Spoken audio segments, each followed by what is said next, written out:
Dans un quartier, tu es la lumière de ce quartier-là. Et toi, dans une commune, tu es la lumière de cette commune. Du mardi 4 au jeudi 6 mars 2025, les enfants du ministère international Camp de Refuge cherchent la face de l'Éternel dans des moments intenses de prière, dénommés prières de supériorité.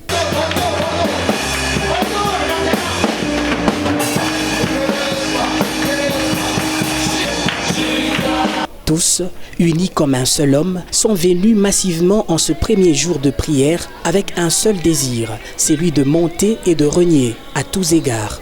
Une atmosphère tout aussi particulière de louange et d'adoration a plongé l'assemblée dans la vénération du roi de gloire, Jésus-Christ.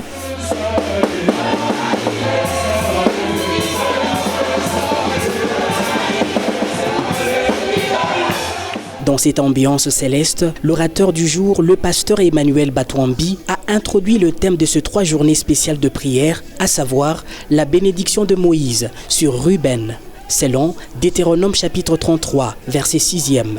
Dans son introduction, l'ange de l'Église s'est appuyé sur Genèse 1, 27, en disant que l'homme a été créé comme le cadet de la création, mais il a reçu la supériorité sur la création, car d'après Psaume 8, 7, Dieu avait tout mis sous ses pieds. Le thème de cette prière particulière est intitulé la bénédiction de Moïse sur Ruben. La bénédiction de Moïse sur Ruben. Parce que Jacob a béni Ruben, où il a béni les enfants d'Israël. Mais ça ne s'est pas arrêté là-bas. Moïse aussi, avant de mourir, il devait bénir ces mêmes enfants bénis par Jacob. C'est que leur père, avant de mourir, les a bénis. Et Moïse, avant de mourir, va aussi les bénir. C'est ainsi que Jacob, en parlant à Ruben, il dit que Ruben n'aura pas la prééminence. Mais quand Moïse vient, il dit que Ruben vit.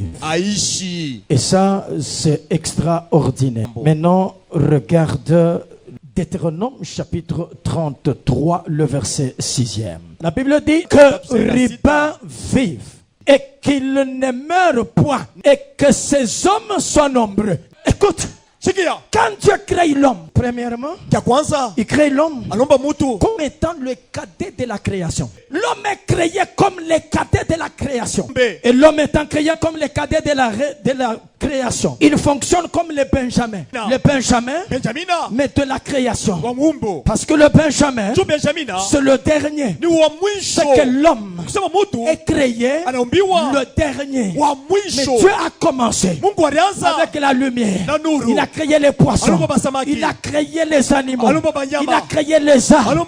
Il a créé tout ce qui devait être créé. Et en dernier lieu, Dieu crée maintenant l'homme.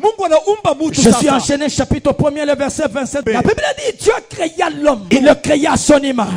Il créa l'image de Dieu. Il créa l'homme et la femme. Et puis quand il crée l'homme et la femme, Dieu les bénit. Dieu fait quoi? Dieu fait quoi? Est-ce que Dieu les a maudits? Regarde. Si Dieu te bénit, qui te maudira? Non, si Dieu t'a béni depuis l'éternité, dans les temps.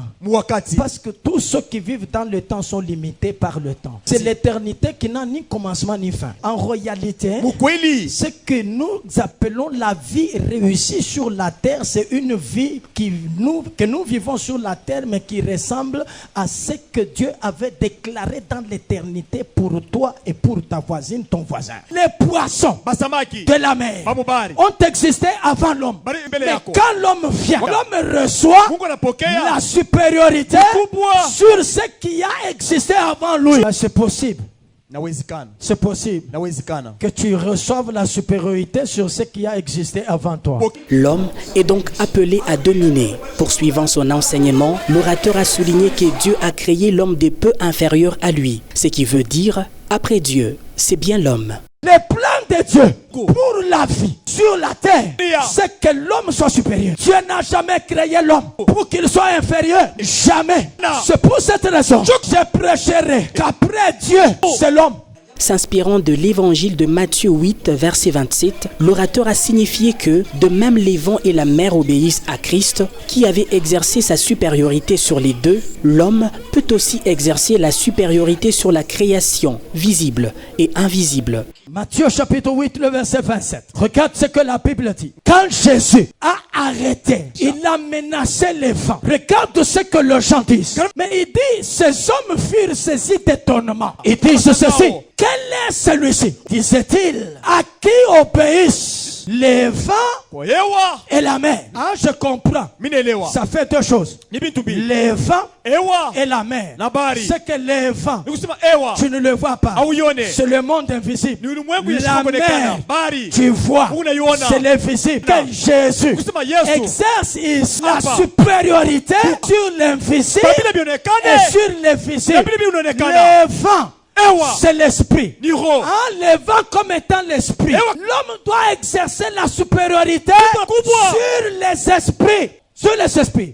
C'est que ton esprit doit être supérieur aux esprits. Et à partir de ce soir, qu'aucun esprit ne soit supérieur à toi. Oh, je dis qu'aucun esprit ne soit supérieur à toi. Oh mon Dieu, qu'aucun esprit ne soit supérieur à toi. Exerce la supériorité sur les esprits. Si la magie, c'est un esprit, toi, sois supérieur. Si la sorcellerie, c'est un esprit, toi, sois supérieur. Si les démons, ce sont des esprits, toi, sois supérieur. Alors tu as la possibilité d'exercer la supériorité sur les esprits et sur ce qui est visible. Sur ce qui est visible. Tout ce qui est visible ne doit pas être supérieur à toi. Après ce puissant serment, le peuple du Micre a reconnu son identité véritable en Christ et a fortement prié pour vivre la supériorité sur le monde des esprits et celui des humains.